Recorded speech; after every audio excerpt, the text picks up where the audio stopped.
Welcome to Brave. Be inspired by the best leaders of Southeast Asia tech. Build the future, learn from our past, and stay human in between. I'm Jeremy Au, a VC, founder, and father. Mondays for no BS commentary on the latest startup news with Shri & Co., managing partner of Hustle Fund. Thursdays for in-depth interviews of changemakers across the region, sharing about the highs and lows of their lives. Join us and over 10,000 subscribers at www.bravesea.com for transcripts, analysis, and community.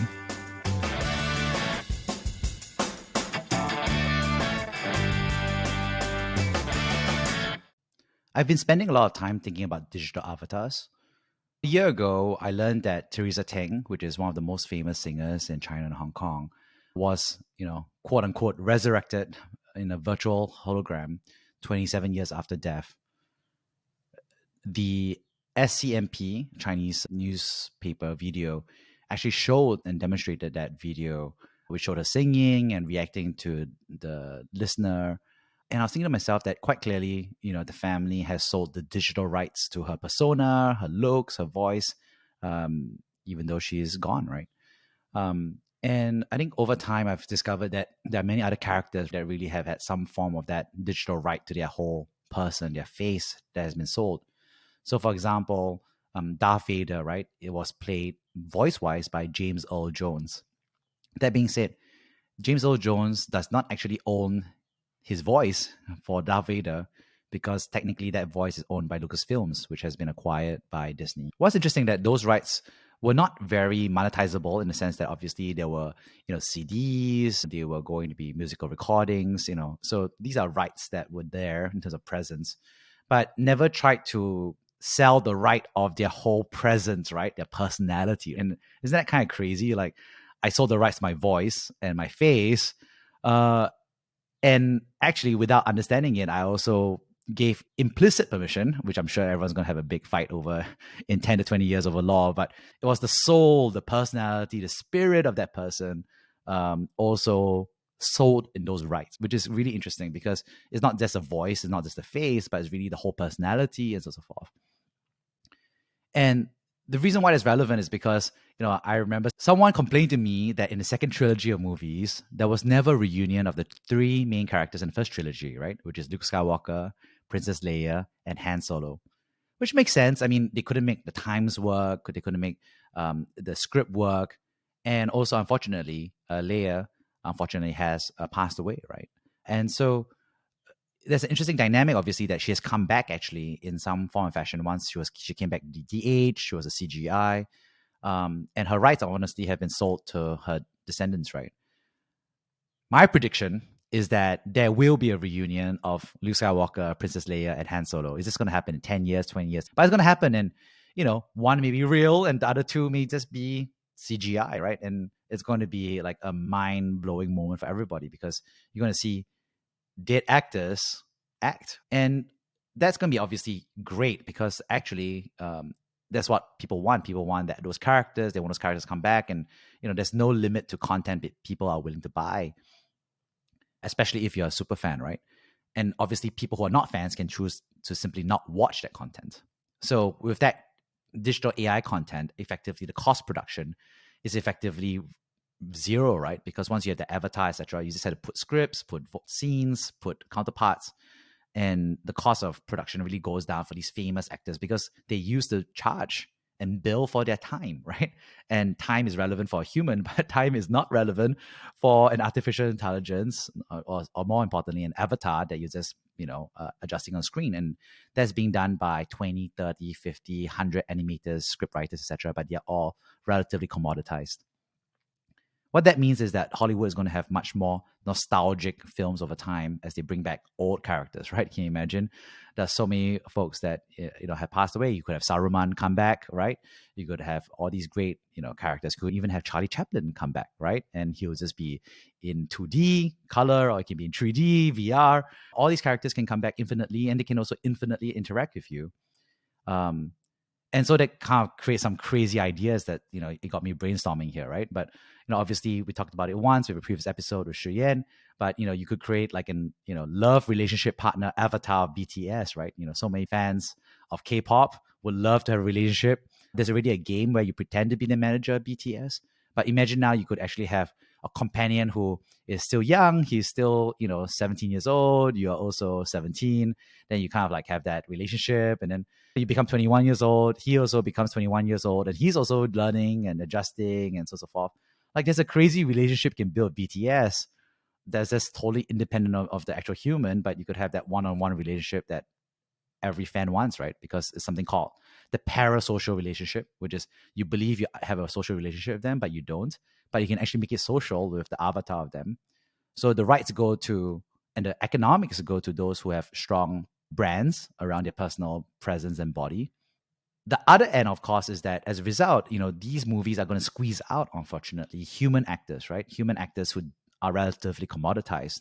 And so commoditized means that, for example, they are average actors. They are good actors. They are blonde. They are, an archetype of a person that they want in the film. But you could just generate infinite characters of them, right? And we kind of saw that a little bit in Lord of the Rings. I always remember that people were blown away, right? Because, once, they made that scene with like tens of thousands of humans running across a field fighting. And actually they only had 100 actors there, and they just replicated those 100 actors.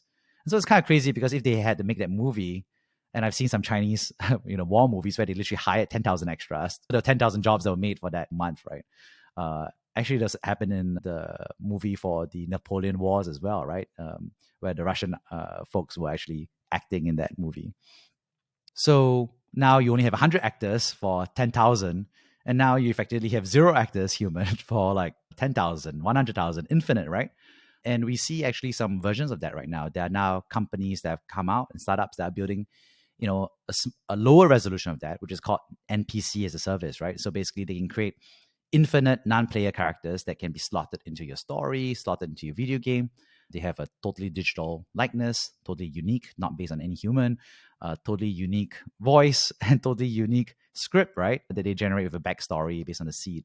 And so you have infinite non-player characters that are effectively extras in a video game. But you can imagine that it's not that far away from you, pushing up the resolution and making them background extras. And then you can imagine them pushing up next to be like, okay, these could be, the secondary antagonist, right? The secondary protagonist could eventually be photorealistic actors that's there. And so I think the only humans that retain that value would be those that really have some tremendous star power, which is like legacy characters, which already have that nostalgia, as well as maybe obviously some folks who are really fresh and different as a character that people want that authenticity. Of course, there's going to be an audience demand for 100% human films, right? Films that are artsy and boutique and 100% human. And they're going to be much more expensive, honestly. But I think there'll be a niche for that type of content. And the last thing I did think about, which is weird, is that actually all of us are already digitally immortal, right? Which is bonkers. So what it means is that, all of us have photos on the internet of ourselves, like, especially public figures, right? So Martin Luther King, he has his voice, his speech, and so on and so forth. So technically, any of us can clone that person now and create a generative AI and avatar of that person, speaking, moving, reacting, discussing.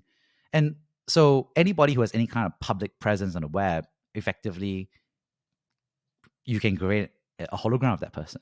The only question that's really there about your immortal hologram is the resolution of that hologram. So what that means is that Martin Luther King, for example, a lot of his stuff is public domain, right? So Reuters or all these folks took photos of him. So all that's really open domain. So nobody can really veto, right, for someone to generate that AI avatar of him. But technically, the family of Martin Luther King could, sue, right, or prevent the usage of his private materials, right? So, for example, I have, I can imagine someone makes a generative AI avatar of me, and I can reject and say, you do not have consent to use, you've consent to use my public domain stuff where I was at some event, but you don't have consent to scrape and use my podcast, right? And my voice and that set of knowledge about my speaking habits and mannerisms, etc. That show different situations of it, right? And so if I don't give you consent, you don't get that second higher fidelity resolution of it, right? But if I do give you consent, then actually it's quite interesting, right? Then you have my public stuff, and then you have my private commercial stuff, and then you can create an avatar of me. So you can probably create a good simulation of Jeremy now, if I give consent, of me in a podcast scenario. That being said, there's actually a third layer of resolution that's actually quite interesting, right?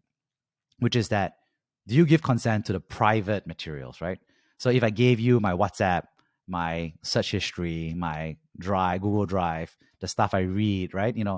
All that digital trail that I have that's technically private, then you could actually create a really high resolution avatar of Jeremy, not just in the public domain, public speaking, not just in podcasting and speaking about topics and teaching and lecturing, but also of Jeremy in his private moments, especially on WhatsApp, right? And on video calls and things like that. And that's actually a really interesting resolution where obviously this avatar would be quite compelling to strangers, acquaintances, and probably even, good friends, right? Because, they have a certain view of me in those scenarios. And only perhaps, the people who are closest to me, maybe my wife, my children, my best friends, may be able to notice some areas where they think it's a little bit rough around the edges. But it's good enough. And so technically, I'm already digitally immortal. And I don't know if I pass away, let's say tomorrow, hopefully not. But technically, you can imagine like my wife or my children giving the rights, because my digital totem, right? The digital footprint is actually given, right, by Facebook, for example, to my and what's interesting is that if I was to pass away tomorrow, my digital footprint and all that stuff is actually given to the next person in line, right? My wife, for example, to decide what to do with those materials, right? So it may not necessarily be even in my will considerations or my personal wish considerations to not generate an AI of me, right? So then you can imagine the scenario where you're like, have a will and you're like, okay, please, divide my property in half. And for my personal documents, but if I was brain dead, please place a do not resuscitate.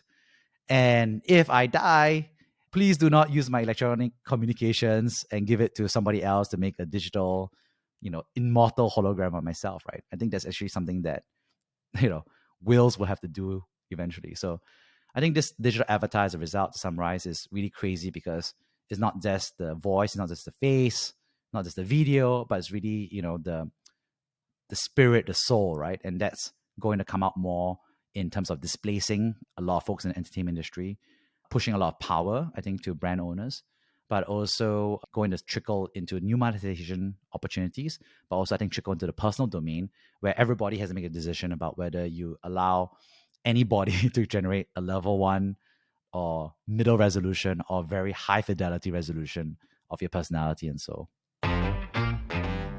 Thank you for listening to Brave. If you enjoyed this podcast, please share this episode with friends and colleagues. Sign up at www.jeremyau.com to discuss this episode with other community members in our forum. Stay well and stay brave.